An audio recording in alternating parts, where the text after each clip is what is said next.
Assalamu alaikum wa rahmatullahi ta'ala wa barakatuh, chers élèves, bonsoir. Alors, dans cette partie, on va traiter l'exercice qu'on appelle force de la place. Bon, c'était le bac D 2007 session normale aussi, en physique, partie physique, exercice 4, champ magnétique, force de la place. Bon, pour traiter force de la place, je vous informe que force de la place a deux cas. Les deux cas d'enforce de la place, ce sont les cas des cadres, dans lesquels il y a un dynamomètre ou bien un ressort dans lequel on va régner le cadre dans un champ magnétique B.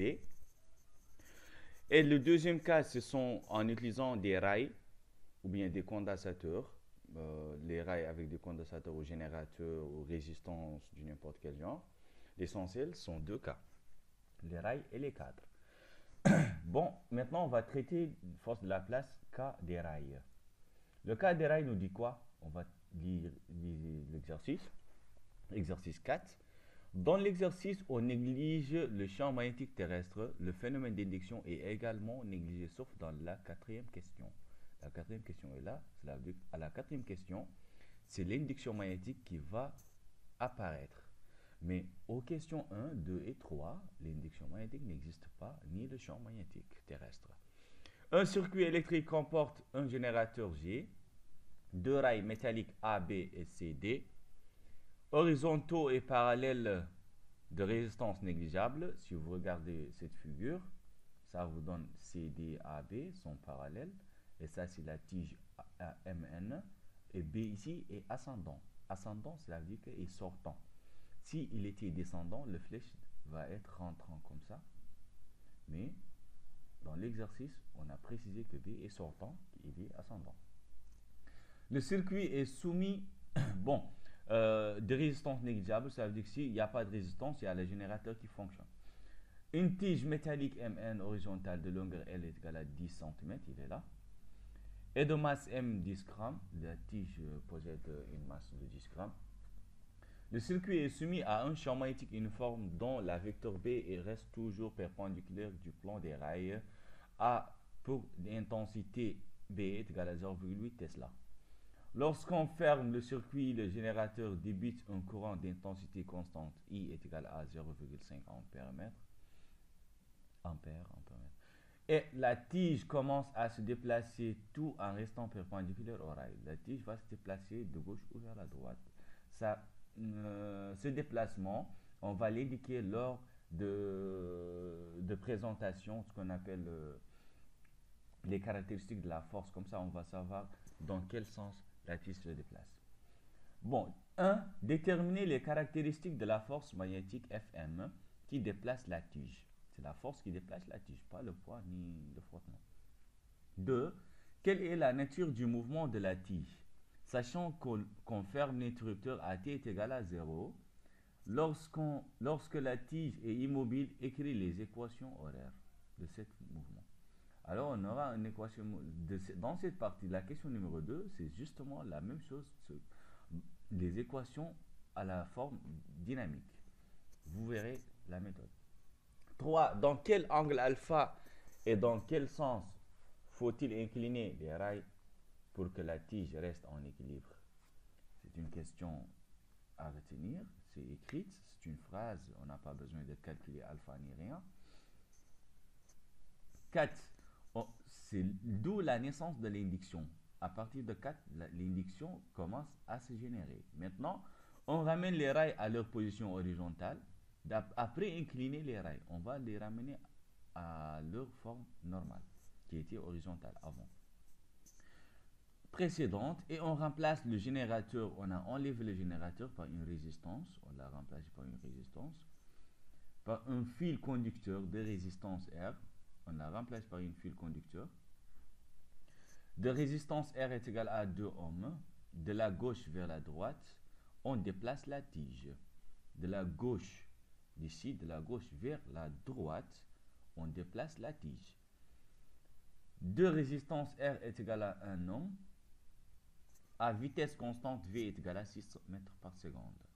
4.1. Calculer la force électromotrice FEM induite, petite e, 4.2, déterminer l'intensité du courant induite et préciser son sens. 4.3, préciser les caractéristiques de la force électromagnétique F créée lors du déplacement. C'est dans ce schéma. En première partie, on va travailler sur ce schéma. Alors, passons à la solution, comme ça vous allez comprendre mieux. La solution nous dit quoi? Nous dit 1. Caractéristiques de la force électromagnétique. Pour donner les caractéristiques, c'est toujours fixe, il faut retenir les étapes suivantes. Origine, milieu de la tige. Direction, parallèle avec les rails. Sens de la gauche vers la droite. Pourquoi? Parce qu'on doit regarder le sens du courant. Le courant passe de pôle positif vers négatif. Alors le courant circule comme ça. Si le courant circule comme ça, ça monte, alors que F, ça va se diriger comme ça. Ça veut dire que de la gauche vers la droite. Intensité Fm est égale à ILB en force de la place. Toujours, la force magnétique est égale à ILB. Si on est en force de Lorentz, F est égal à QVB. Il ne faut pas confondre entre ces deux formules-là. Il faut toujours savoir on est dans quelle partie pour que vous puissiez faire sortir les formules. Puis on remplace chacun par sa valeur, on calcule, on trouve la valeur. Question 2, c'était la nature du mouvement et les équations horaires. Pour donner la nature du mouvement, on fait le travail de la somme de forces appliquées est égale à MA, ce qui implique que P vecteur plus R vecteur est égal à Fm vecteur est égal à MA vecteur.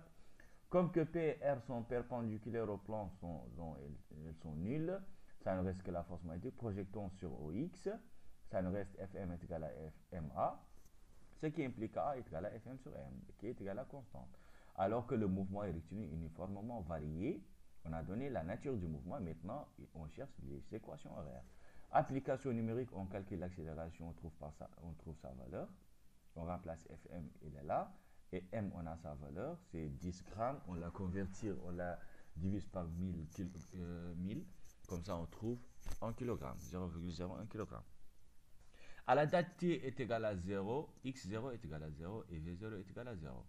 Alors les équations horaires sont A est égal à 4 mètres par seconde, ça c'est l'accélération, Vx est égal à 4t, alors la formule générale de ceci c'est Vx est égal à AT, on a remplacé A par sa valeur.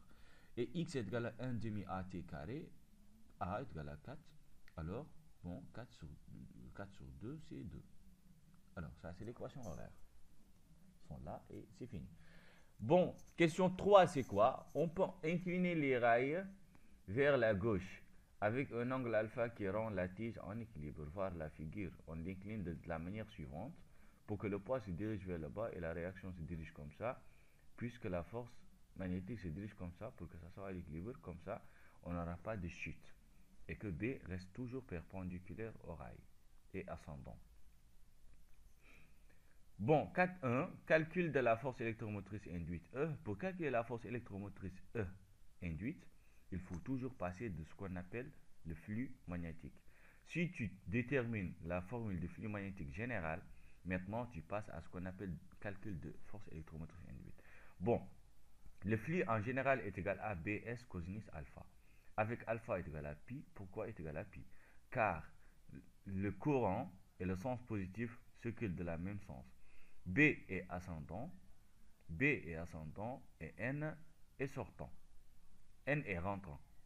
Si N est rentrant et B est ascendant, alors B est sortant, N rentrant sont de sens opposé, tous les deux, parce que B est sortant et N est rentrant. Alors ça va nous donner un angle qui vaut pi. Si l'angle qui vaut pi, alors dans les règlements généraux, le flux donne une valeur négative, moins Bs. Alors, E est égal à moins dérivé de flux magnétique sur d de t. On doit chercher ce qu'on appelle la surface, S. La surface dans les rails vaut S est égal à S0 plus XL. Avec le mouvement est rectiligne uniforme dans ce cas. Si le mouvement est rectiligne uniforme dans ce cas, alors on remplace X par Vt. On trouve S0 est égal à VTL. D'où le flux est égal à moins B. En facteur, on remplace S par sa valeur, qui est le S0 plus VTL. Ce qui implique que le flux est égal à moins B S0 moins B VTL. Si on va dériver tout ça, on va dériver celle-ci, c'est une constante, ça va nous donner 0. Et celle-ci, elle est en fonction de temps, si on la dérive, on va trouver BVL. Ce qui nous reste, c'est E est égal à BVL. On va dériver le flux par rapport au temps. On va trouver E est égal à BVL. Application numérique nous donne que E est égal à 0,48 volts. Ça, c'est la force électromotrice induite. La question suivante, c'est de calculer l'intensité du courant induite I qui est égale à E sur somme des résistances. E, c'est la force électromotrice induite qui est donnée et R, c'est la somme des résistances données dans l'exercice auparavant.